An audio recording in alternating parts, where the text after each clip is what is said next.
با سلام به همه مخاطبان عزیز کافه مثبت. من کاذب به معنی شخصیتی است که در اثر فرایند اجتماعی شدن درون ما شکل گرفته است. همان نقابی است که بر چهره داریم، نقابی که گاهن خودمان را با آن یکی میپنداریم، در حالی که من حقیقی خود را فراموش کرده ایم. اما با کمی مشاهده‌گری و دقت بر اعمال، افکار و رفتارمان شاید اشکال ظریف و زیرکانه بسیاری از جنبه‌های من کاذب را در دیگران و از همه مهمتر در خودمان مشاهده کنیم. بخش‌هایی که به راحتی قابل تشخیص نیستند و به راحتی نادیده گرفته می‌شوند. به یاد داشته باشید به محض اینکه از من کاذب خود آگاه شوید، آن هوشیاری که ایجاد می شود همان کسی است که شما در فراسوی من کاذب خود هستید. آن من ژرف‌تر. شناخت کذب پدیدار شدن حقیقت است. از خصوصیات بارز من کاذب نیازش به احساس برتری است.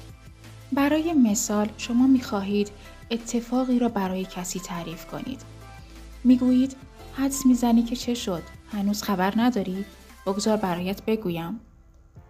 اگر به اندازه کافی هوشیار و در لحظه حال حضور داشته باشید، شاید بتوانید آن حس لحظه‌ای خوشنودی را در درون خود درست پیش از دادن خبر، حتی اگر خبر بدی هم باشد، تشخیص دهید.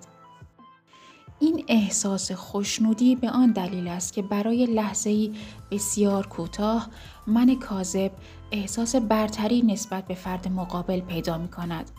برای همان یک لحظه کوتاه شما بیش از دیگری می‌دانید و رضایتی که احساس می‌کنید از من کاذب برمی‌خیزد که از احساس نیرومندی در مقابل فرد دیگر سرچشمه گرفته است.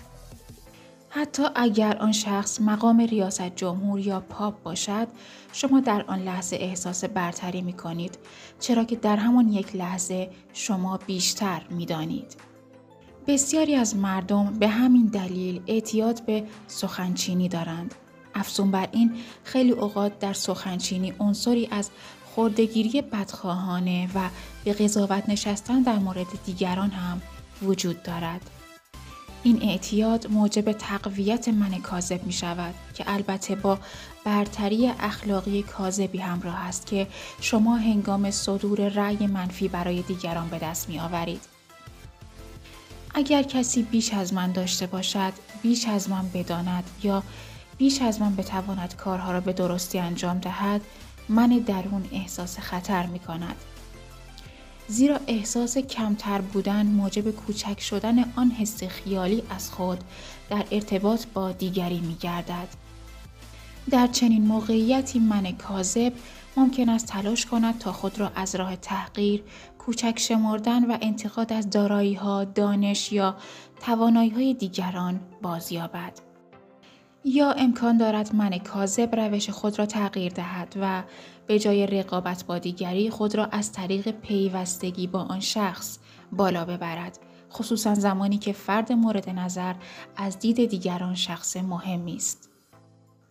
می توانید این نیاز به حس برتری را با تمرین مشاهده‌گری در خود و دیگران تشخیص دهید. بنابراین هرگاه نیاز به حس برتری را در خود مشاهده کردید یا خود را در حال تغذیه من کاذبتان دیدید که برای حس برتری تلاش می کند، توقف کنید. به نفع بخش کاذبتان عمل نکنید. این می تواند چالش برانگیز و دشوار باشد، اما تمرینی عالی برای تقویت بخش حقیقی وجودتان است. سپاسگزارم از حضور ارزشمندتون در کانال کافه مثبت. پیروز و برقرار باشید.